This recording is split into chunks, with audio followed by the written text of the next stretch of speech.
E nós estamos recebendo aqui nos estúdios do Balanço Geral o historiador Luiz Cruz para a gente conversar um pouquinho sobre a história de Sergipe. Luiz, obrigado pela sua vinda aqui ao Balanço Geral. Boa tarde para você. Boa tarde, Fábio. É uma alegria imensa como educador e historiador estar aqui falando sobre a nossa história, nossa cultura e nossa gente. Primeira pergunta que eu queria lhe fazer é o seguinte: por que a história de Sergipe não é ensinada nas escolas? Recentemente teve um concurso aqui para a área de saúde e uma pessoa me disse: olha, eu fiz o concurso muito bem, mas a história de Sergipe eu errei tudo.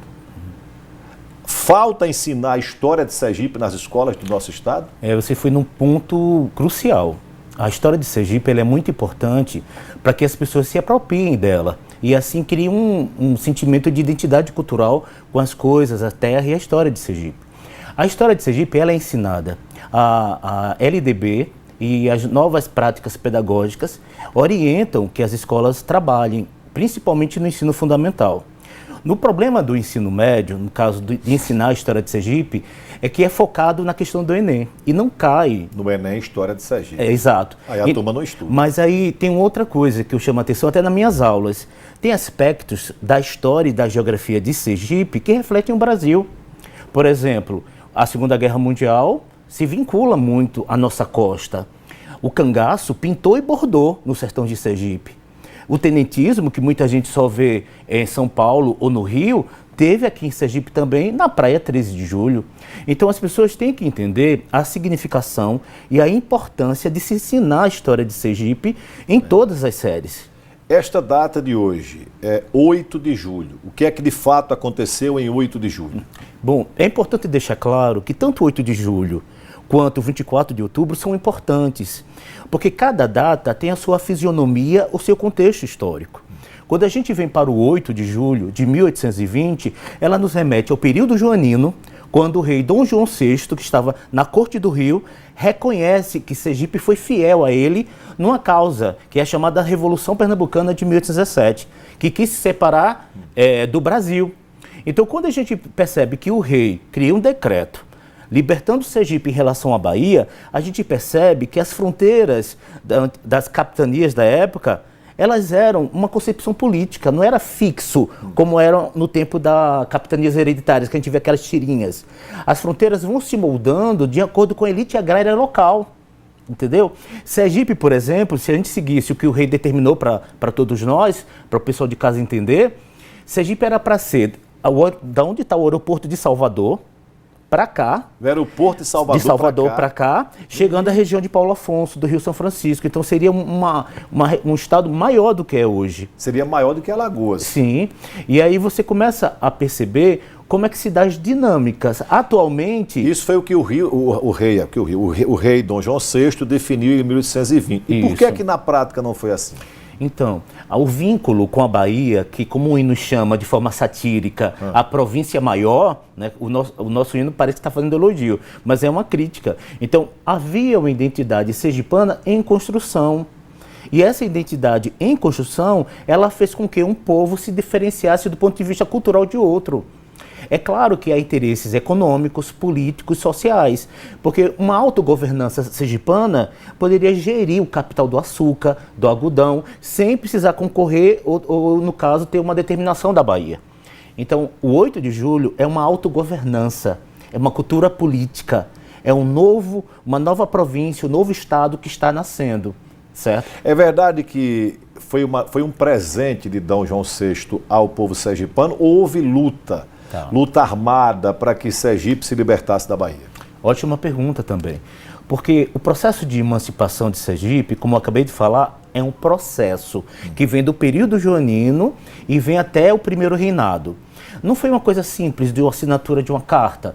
A Bahia não reconheceu a independência de Sergipe. A Bahia não queria perder, né? Porque lucrava muito com a questão dos dividendos daqui, né? De Sergipe del Rei. Então eles vão fazer o seguinte, eles no caso começam a mandar, a Corte do Rio de Janeiro manda o presidente da província para cá, Carlos César Bulamarque, como novo governador. E aí o que a gente vai perceber?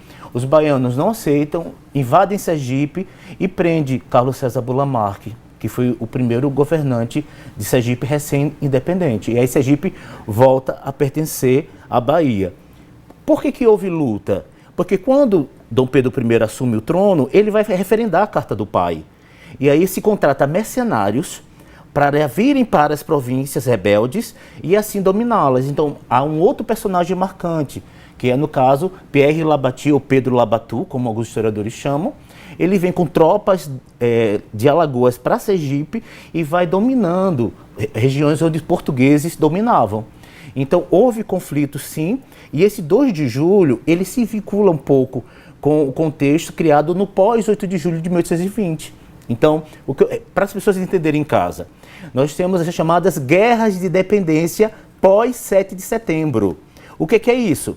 Quando as escolas desfilam no 7 de setembro e comemoram a independência do Brasil, a gente tem que se perguntar, que Brasil é esse? Porque era cheio de buracos, com províncias governadas por portugueses que não reconheciam a autoridade de Dom Pedro. Deixa eu fazer uma pergunta agora provocativa. Pois não. Essa semana o presidente Lula esteve na Bahia no 2 de julho e se levantou o movimento de que o dia da independência do Brasil, ao invés de 7 de setembro, fosse 2 de julho. Você concorda? Não. Por quê? Não, porque a historiografia brasileira, do período oitocentista, como a gente chama, já está consolidada nesse processo. O que as pessoas não aceitam mais é uma imagem vinculada da independência como Dom Pedro num cavalo gritando independência ou morte. Houve lutas, guerras de independência em várias partes do Brasil. 2 de julho, na Bahia, no Piauí, na Batalha do Genipapo. Aqui em Sergipe houve, porque a passagem das tropas veio para cá para sufocar o recôncavo baiano, certo? Então, o que acontece? O 7 de setembro é um marco porque houve um acordo entre a família real para voltar para Portugal diante da pressão e as elites agrárias brasileiras que gostaram de ter uma sede do poder aqui, libertando das amarras do tempo colonial. Então, a historiografia brasileira é muito bem consolidada nesse sentido de perceber a independência em torno desse 7 como uma efetivação, e logo depois nasce outra coisa muito importante, que é a nossa Constituição, a primeira Constituição de 1824. Só uma curiosidade, as pessoas estão perguntando aqui, por que 13 de julho? O que foi que aconteceu? É um bairro famoso, a Praia 13 de Julho, e o que é que aconteceu em 13 de julho? Eu acho essa pergunta maravilhosa, em termos de apropriação da história local. Ruas, praças, praias, têm memórias marcantes da nossa história. O 13 de julho remete a uma revolta militar que aconteceu nos anos 20, sob a liderança de Augusto Maynard Gomes, quando ele era ainda tenente. Que tem uma avenida, Augusto Maynard também. Então, eu gosto mais do outro nome, que remete à Praia Formosa, que era uma das praias favoritas dos sergipanos, que frequentava e é cheio de documentos sobre isso. E as pessoas lembram com saudade. Hoje a gente passa pela 13 de julho, é um esgoto a céu aberto, não é muito agradável. Perfeito. Luiz, muito obrigado pela sua vinda aqui, pela sua contribuição nesse dia tão importante para o nosso estado.